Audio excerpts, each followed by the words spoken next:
Good morning guys! Welcome to my channel, Anne's Healthy Kitchen. Sa umagang ito, gagawa po tayo ng stir-fry celery.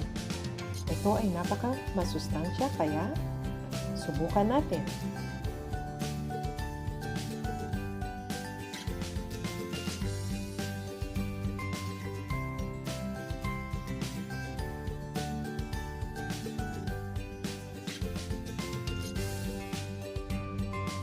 Ito ang mga sangkap sa ating stir-fry celery. Meron tayong celery, ang ating fresh shrimp, peeled na ito at saka deveined na din. Meron tayong garlic, meron tayong onion. Ito ang ating squid balls, slice na rin, paminta at saka ang ating asin.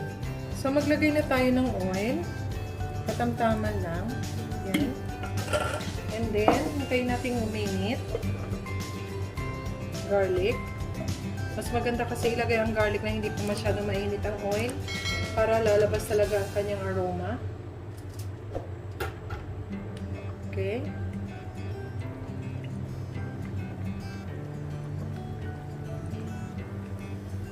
Ito madali lang siyang gawin. Basta na-i-prepare nyo na lahat. Kasi stir fry ito. So, hindi dapat na matagal sa ating apoy. Although ang ating apoy is high heat, mas magandang ganun lang. Kasi ang celery naman, hindi natin kailangan na magiging malanta siya. Ating ilagay ang ating onion. Ayan. Sandali lang ang pag-fry natin ng ating onion. Ayan. Pwede na natin ilagay ang ating, ang ating squid balls. Hiniwa-hiwa ko siya ng maliliit.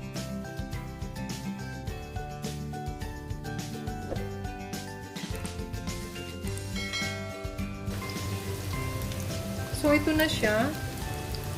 After 1 minute, tingnan nyo naman, umalsa na yung ating squid balls.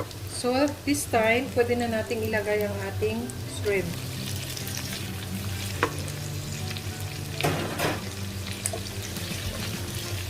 Ayan.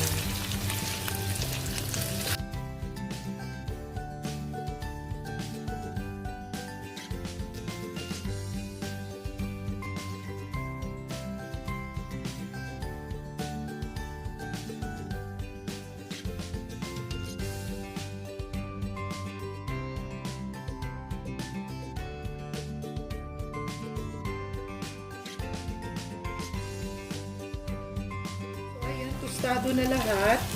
Tingnan nyo naman, ang ganda ng kulay. So, ngayon pwede na natin ilagay ang ating celery. Tapos, toss lang natin siya. Yan. Lagay na natin ang ating salt. Tapos, ang ating pepper.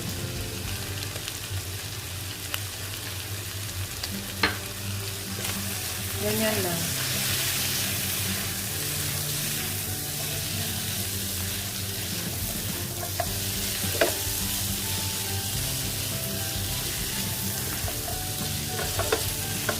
Nakalimutan ko kanina ang ating oyster sauce. Okay, so hinalo ko na siya ngayon. So, ayan.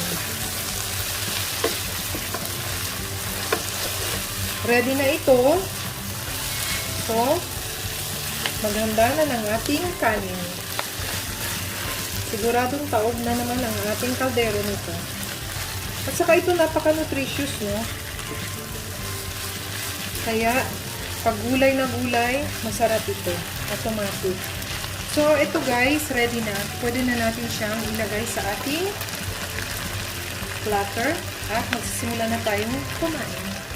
So guys, ito na ang ating stir-fry celery. Napakaganda, napakamasustansya at napakamasarap. Sana nagustuhan niyo ang video ito at saka itry nyo din itong gawin. Tiyak na magugustuhan nyo talaga.